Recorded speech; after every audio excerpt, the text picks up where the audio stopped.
قرآن کریم کی جو آیت میں نے پڑھی ہے والعصر ان الانسان لفی خسر، یہ جو صورت ہے مختصر، امام شافعی رحمہ اللہ نے اس کے تعلق سے یہ فرمایا ہے کہ اگر اللہ رب العزت پورے قرآن کریم میں کچھ اور نازل نہ کرتا اور یہی ایک صورت نازل ہوتی تو بھی پوری انسانیت کی ہدایت کے لیے کافی تھا۔ اللہ رب العزت ارشاد فرماتے ہیں کہ انسان، اور اس سے مراد تمام انسان ہیں، اس سے مراد کوئی خاص طبقے اور نسل کے انسان نہیں ہیں، بلکہ چاہے گورے ہوں یا کالے ہوں، کسی بھی ملک میں آباد ہوں اور کسی بھی زمانے کے رہنے والے ہوں، وہ تمام کے تمام انسان خسارے میں ہیں۔ یہ ایک ایسا جنرل اسٹیٹمنٹ ہے کہ جس سے کوئی مستثنا نہیں ہے، الا یہ کہ خود اللہ ہی استثنا کرے۔ اور اللہ نے پھر آگے استثنا کر دیا کہ وہ لوگ خسارے میں نہیں ہوں گے کہ جن کی زندگی میں چار باتیں ہوں۔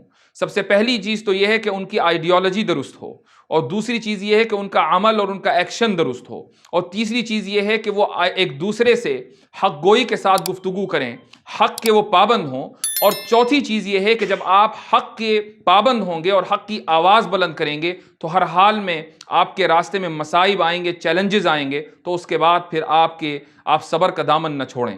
آئیڈیالوجی کو جو تعبیر کیا ہے الا الذین آمنوا، اور عمل کو تعبیر کیا ہے وعملوا الصالحات، حق کی آواز کو بلند کرنا وتواصوا بالحق، اور اس کے بعد پھر صبر کو اختیار کرنا وتواصوا بالصبر۔ جب یہ چار چیزیں آپ کی زندگی میں ہوں گی تو پھر وہ انسان کہ جو ان چار چیزوں کو اختیار کرے وہ خسارے سے بہت آسانی کے ساتھ باہر آ سکتا ہے۔ لیکن قرآن کریم میں جو صورتیں ہیں وہ بھی، ان کی ترتیب بھی بڑی خوبصورت ہے، اور اس طریقے سے ہے کہ ہر صورت کی جو مقام ہے، جو اس کی جگہ ہے، وہ ایک اشارہ کرتی ہے خاص چیز کی طرف۔ اس کے بعد سورہ ہمزہ آتی ہے، پھر سورہ فیل ہے، پھر سورہ قریش ہے، پھر سورۃ الماعون ہے۔ ان صورتوں میں اللہ رب العزت نے جو اشارے کیے ہیں وہ دراصل ان چیزوں کی طرف ہیں کہ اگر یہ چیزیں ہماری زندگی میں ہوں تو وہ جو چار چیزیں سورہ عصر میں ہیں ہم ان کو اختیار نہیں کر پائیں گے۔ سب سے پہلی چیز ہے سورہ ہمزہ میں اللہ رب العزت نے کیپٹلزم کی تردید کی ہے۔ یہ یاد رکھیے کہ کیپٹل برا نہیں ہے، یعنی سرمایہ برا نہیں ہے، سرمایہ دارانہ نظام برا ہے۔ یہ وہ نظام ہے کہ جس کے بلبوتے پر غریب تر ہوا چلا جاتا ہے اور امیر تر ہوا چلا جاتا ہے۔ جو دونوں کے درمیان گیپ ہے یہ بہت بڑھتا رہتا ہے، اور اس کی بنیاد پر امیر لوگ غریبوں پر ظلم کرتے ہیں۔ آج دنیا کے اندر جہاں جہاں جنگیں ہو رہی ہیں، جہاں جہاں بھوکمری ہو رہی ہے، جہاں جہاں امراض پھیلائے جا رہے ہیں، ان سب کی بنیاد یہی کیپٹلزم ہے۔ آپ جانتے ہوں گے کہ دنیا کے بہت سے ملکوں کی جو اکانومی ہے وہ دراصل جنگوں کے اوپر موقوف ہے۔ وہ کھاتے ہی ہیں جب تک دنیا میں جنگ نہ ہو وہ بھوکے مر جائیں۔ امریکہ اس میں ایک بہت بڑی مثال ہے کہ جہاں کی 50% سے زیادہ اکانومی اس بات پر موقوف ہے کہ دنیا میں ہتھیار بکتے رہیں۔ ہتھیار جب بکیں گے جب جنگیں ہوں گی۔ یہ الگ بات ہے کہ کچھ زمانے سے جو ایک کنونشنل وارز ہوتی ہیں وہ نہیں ہو رہی ہیں، لیکن پراکسی وارز مستقل چل رہی ہیں۔ ایک گروپ ہے وہ دوسرے گروپ پر حملہ کرتا ہے، دوسرا گروپ تیسرے کے اوپر حملہ کرتا ہے۔ مختلف ملکوں کے اندر بدامنی کی جو صورتحال ہے وہ انہی ہتھیاروں کی بنیاد پر ہے۔ اگر یہ بڑے ملک ان گروپس کو ہتھیار فراہم نہ کریں تو آخر ان لوگوں کے پاس ہتھیار آئے کہاں سے؟ تو یہ جو کنونشنل وار ہے اس کا زمانہ گزر گیا، اب پراکسی وار کا زمانہ چل رہا ہے، اور یہی ملک ہیں جو دراصل ان گروپس کو ہتھیار فراہم کرتے ہیں اور اس طریقے سے ان کی اکانومی چلتی ہے۔ تو کیپٹلزم اس پوری دنیا کے اندر جنگوں کی ذمہ دار ہے، اور ان جنگوں کے نتیجے میں جو ہلاکتیں ہوتی ہیں اس کی ذمہ دار یہ کیپٹلزم کا نظریہ ہے۔ میرے ایک دوست ہیں، درسی ساتھی ہیں، جو افریقہ کے ایک ملک میں رہتے ہیں۔ اس ملک کا نام ہے کانگو میں وہ رہتے ہیں۔ ایک مرتبہ ان کا فون آیا میرے پاس اور انہوں نے اپنا تعارف کرایا، میں پہچان گیا۔ انہوں نے بتایا کہ میں یہاں ایک مدرسے میں پڑھا رہا ہوں۔ تو مجھے بڑی حیرت ہوئی کہ ساری دنیا چھوڑ کر افریقہ کے ایک چھوٹے سے ملک کانگو میں وہ ایک مدرسے کے اندر خدمت انجام دے رہے ہیں۔ تو سب سے پہلے تو میں نے ان کے جذبے کو سلام کیا کہ آپ ایسی جگہ پر ہیں۔ تو وہ مجھ سے کہنے لگے کہ میں تو پھر بھی کیپٹل میں ہوں اس علاقے کی، یہاں سے دور ایک اور جگہ ہے پہاڑوں کے اوپر، وہاں ایک مدرسہ ہے، وہاں ایک اور درسی ساتھی خدمت انجام دے رہے ہیں، اور وہاں پہنچنے کا راستہ یہ ہے کہ امریکہ سے ایک جہاز آتا ہے، یہاں وہ رکتا ہے کیپٹل میں، اور یہاں سے 3-4 لوگوں کو اگر ضرورت ہوتی ہے تو وہ لے کر آگے جاتے ہیں، اور یہ پہاڑی علاقہ ہے، وہاں وہ جہاز اترتا ہے، اور یہ جو جہاز آتا ہے یہ دراصل امریکہ سے دوائیں لے کر آتا ہے، وہاں انہوں نے ہاسپٹل بنایا ہوا ہے۔ تو میں نے ان سے کہا کہ اس علاقے میں جہاں جانا مشکل ہے، وہاں جانے کا صرف یہی طریقہ ہے کہ امریکہ سے جہاز آئے، آپ اس میں ٹکٹ بک کرائیں، 3-4 اس کے اندر سیٹیں ہیں، تب جا کر آپ وہاں پہنچیں. اس کے علاوہ نہ بس چلتی ہے نہ ٹرین چلتی ہے، زیادہ سے زیادہ آپ گھوڑوں پر جا سکتے ہیں. ایسی جگہ پر امریکہ کو ایک ہاسپٹل بنانے کی کیا ضرورت ہے؟ تو وہ کہنے لگے کہ دراصل اس علاقے میں جتنے بھی وائرسز ہوتے ہیں پہلے ان کو ٹیسٹ کیا جاتا ہے. یہاں وائرس لا کر چھوڑے جاتے ہیں، اس کے بعد پھر ان کی دوائیں بنائی جاتی ہیں. وہ دوائیں ان انسانوں کے اوپر ٹیسٹ کی جاتی ہیں کہ جن کو وائرس نے افیکٹ کیا ہے. جب وہ کامیاب ہو جاتا ہے پھر وہ دوائیں پوری دنیا کی مارکیٹ میں جاتی ہیں. یہ جو فارماسیوٹیکل کمپنیز ہیں، یعنی جو دوائیں بناتی ہیں، دراصل یہ بھی کیپٹلزم کا حصہ ہے. تو دنیا کے اندر جو بیماریاں پھیل رہی ہیں وہ پھیلائی جاتی ہیں، وہ اسی کیپٹلزم کے نظریے کے تحت پھیلائی جاتی ہیں کہ جس کے توسط سے یہ کمپنیاں اپنی دولت کو زیادہ سے زیادہ بڑھانے کی تمنا رکھتی ہیں. تو کہنے کا مقصد یہ ہے کہ دنیا میں جتنی بھی ہلاکتیں ہیں، چاہے وہ جنگوں کے نتیجے میں ہوں، چاہے وہ بیماریوں کے نتیجے میں ہو، کیپٹلزم کہیں نہ کہیں اس کے اندر ذمہ دار ہے. اللہ رب العزت نے اسی لیے کیپٹلزم کی سخت تردید کی ہے اس صورت کے اندر، اور فرمایا کہ ویل کا لفظ استعمال کیا ان لوگوں کے لیے الذی جمع مالا وعددہ. اس کے بعد اگلی صورت ہے سورۃ الفیل. سورۃ الفیل میں اللہ رب العزت نے امپیریلزم کی تردید کی ہے. ابرہا کا پورا واقعہ دراصل سورہ فیل کی بنیاد ہے. یہاں پر اللہ رب العزت نے ان لوگوں کی تردید کی ہے کہ جو منصب کو، جو پاور کو، جو عہدے کو، جو حکومت کو معبود سمجھ لیتے ہیں، اور جو سمجھتے ہیں کہ جب ہمارے پاس پاور آ گئی تو پھر ہم ہی الہ ہیں، ہم ہی خدا ہیں، اور قوم کو، لوگوں کو ہماری ہی مرضی کے مطابق چلنا چاہیے، انہیں ہماری ہی مرضی کے مطابق زندگی گزارنی چاہیے، خواہ ایسے لوگ اس ملک میں ہوں یا کسی دوسرے ملک میں. یہ وہ امپیریلزم ہے کہ جس کی تردید اللہ رب العزت نے سورہ فیل میں کی ہے. اس کے بعد اگلی صورت آتی ہے سورہ قریش. سورہ قریش میں اللہ رب العزت نے نیشنلزم کی تردید کی ہے.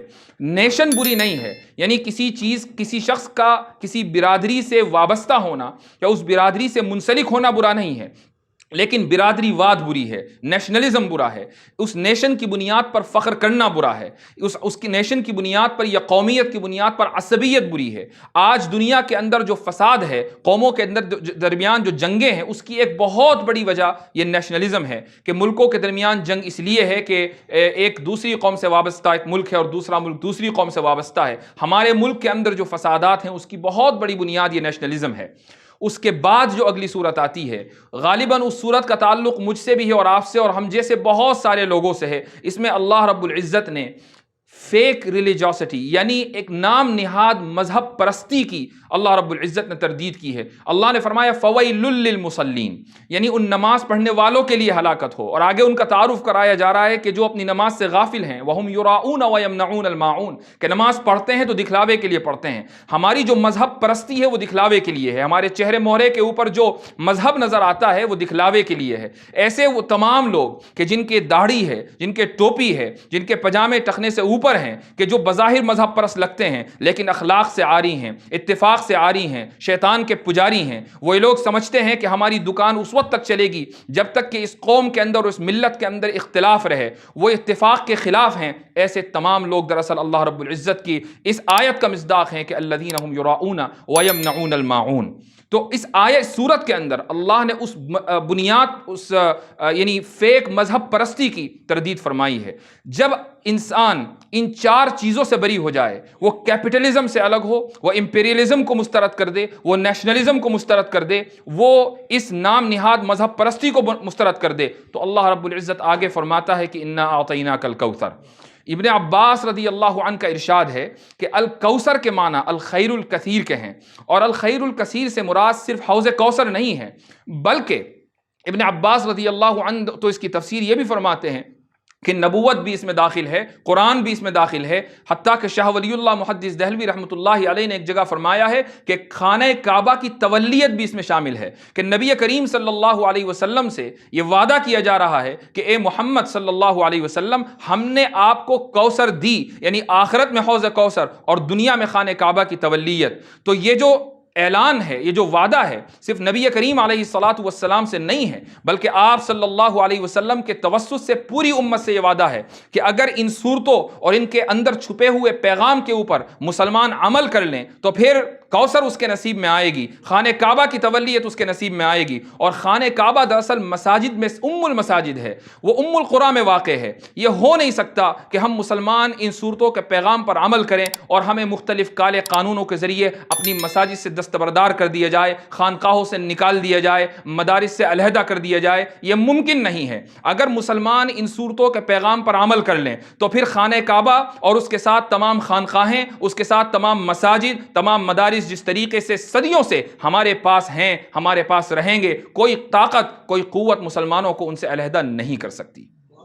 اس کے بعد اسی صورت میں اللہ رب العزت نے ایک ذمہ داری بھی عائد کی ہے ہمارے اوپر، اور وہ ذمہ داری ہے کہ آگے فرماتے ہیں کہ نماز پڑھو، وانحر، اور اونٹ کی قربانی کرو.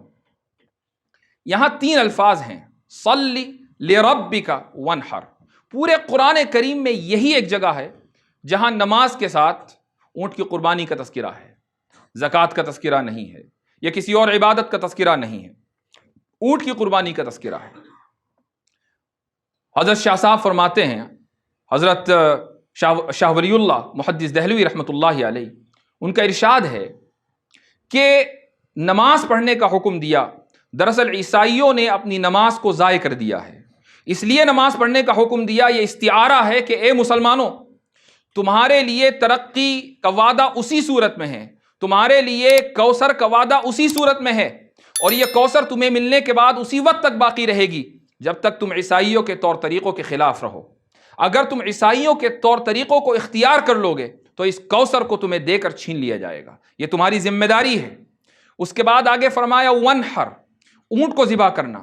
دراصل یہ یہودیت کے خلاف ایک استعارہ ہے، چونکہ ان کے یہاں اونٹ کی قربانی ان کے یہاں حرام ہے. تو اللہ رب العزت نے حکم دیا کہ اونٹ کی قربانی کرو. اس طریقے سے یہودیوں کے طریقوں کی خلاف ورزی کرو. اور بیچ میں ایک لفظ آیا ہے لربک، کہ عبادت ہو تو وہ خالص اللہ کے لیے، اور اس طریقے سے مشرکین کے طریقوں سے دور رہو. تو گویا کہ جب تک مسلمانوں تمہارا تشخص باقی نہیں رہے گا، تمہاری زندگی قرآن اور سنت کے مطابق نہیں رہے گی، تمہارے طور طریقے یہودیوں اور عیسائیوں اور مشرکین سے مختلف نہیں رہیں گے، اس وقت تک یہ کوثر تمہارے پاس باقی نہیں رہے گی. اگر کبھی مل بھی گئی تو وہ تم سے چھین لی جائے گی. اس لیے مسلمانوں کے لیے ضروری ہے کہ وہ اپنے تشخص کے ساتھ، اپنے دین کے ساتھ، اپنی قرآن و سنت کے ساتھ، اپنے اکابر کے طور طریقوں کے ساتھ، اپنے اسلاف کی زندگی کے ساتھ، اپنی خانقاہوں اور مساجد کے ساتھ فخر کرتے ہوئے زندگی گزاریں. تبھی اللہ رب العزت کا وعدہ سچ ہوگا. ہم جو اس دنیا کے اندر مصائب سے دوچار ہیں، اس کی وجہ یہی ہے کہ ہماری اپنی آئیڈیالوجی کہیں کھو گئی ہے. ہم یہ سمجھتے ہیں کہ مغرب سے جو چیز آتی ہے وہ اس کو ہمیں اختیار کرنا چاہیے. ہم یہ سمجھتے ہیں کہ ٹی وی کے اوپر جو نظر آتا ہے، فلموں میں جو چیز چلتی ہیں، ہمیں اس کو اختیار کر لینا چاہیے. آج مسلم نوجوانوں کو آپ دیکھیے، ماشاء اللہ رب العزت کا بہت بڑا فضل، انعام اور احسان ہے کہ اللہ نے آپ کو منتخب کیا ہے کہ آپ اس گندگی سے نکل کر اس مبارک جگہ پر موجود ہیں. اس گندگی میں لاکھوں نہیں کروڑوں لوگ، میں مسلمانوں کی بات کر رہا ہوں، آج بھی ملوث ہیں. اور وہ ملوث اسی لیے ہیں کہ ان کے یہاں یہودیوں کے طریقے بھی ہیں، عیسائیوں کے طریقے بھی ہیں، اور مشرکین کے بھی طریقے ہیں. اللہ نے آپ کو ان سے علیحدہ کر کے اس مبارک جگہ میں رکھا ہے، آپ کو منتخب کیا ہے. اس پر جتنا بھی شکر ادا کیا جائے اتنا کم ہے. اور پھر آگے چل کر اللہ نے یہ وعدہ بھی کر دیا کہ ان صورتوں پہ جب عمل کرو گے اور اس کے پیغام، مضمر پیغام پر جب عمل کرو گے تو پھر تم دیکھو گے کہ دین میں لوگ فوج در فوج داخل ہوئے جا رہے ہیں. آج جو دعوت کا سلسلہ رک گیا ہے، آخر کیا وجہ ہے کہ حضرت خواجہ معین الدین چشتی اجمیری رحمۃ اللہ علیہ کے زمانے میں لاکھوں نہیں کروڑوں لوگ اسلام قبول کر لیتے ہیں؟ ہندوستان کے اندر کتنے عرب مسلمان آئے تھے، آج اتنی بڑی تعداد میں کیسے ہیں؟ انہی صوفیاء کرام اور علماء کرام کی محنتوں کا نتیجہ ہے. چونکہ ان کی زندگی میں اسلام اپنی اصل صورت میں باقی تھا تو لوگ ان کو دیکھتے تھے تو اسلام کو پہچانتے تھے، اور اس طریقے سے اللہ کے دین میں فوج در فوج داخل ہوتے تھے. آج وہ صورتحال نہیں رہی. آج لوگ ہمیں دیکھتے ہیں، ہم جیسے لوگوں کو جو اسلام کی غلط سلط ترجمانی کرتے ہیں، اسلام ہماری زندگی میں نہیں ہے، بظاہر ہم مسلمان نظر آتے ہیں. آج ہمیں دیکھ کر اسلام کو جج کیا جاتا ہے، ہمیں دیکھ کر اسلام کو سمجھنے کی کوشش کی جاتی ہے. یہی وجہ ہے کہ اس کا جو امپیکٹ ہونا چاہیے سوسائٹی پر وہ امپیکٹ نہیں ہے. تو یہ جو داخلی محاذ ہے یہ بہت ہی اہم ہے، اور اس محاذ پر شدت کے ساتھ لڑنے کی ضرورت ہے کہ کیسے ہم اپنے اندر مثبت اور پازیٹیو تبدیلی لے کر آئیں، تاکہ پوری سوسائٹی جو ہمارے ارد گرد ہے وہ ہمیں دیکھ کر راہ راست پر آئے، ہمیں دیکھ کر وہ صراط مستقیم پر آئے. ان کے درمیان دعوت کی ذمہ داری ہمارے اوپر ہے. وہ اگر راہ راست پر نہیں آتے تو ہماری ذمہ داری اور ہم سے سوال ہوگا. اللہ رب العزت ہم سے سوال کریں گے ایک دن کہ یہ لوگ تمہارے درمیان تھے, تم ان کے درمیان اٹھتے بیٹھتے تھے, آخر کیا وجہ ہے کہ اللہ کے دین, آخر کیا وجہ ہے کہ اللہ کے کلمے اور رسول کی باتیں صلی اللہ علیہ وسلم ان تک نہیں پہنچی.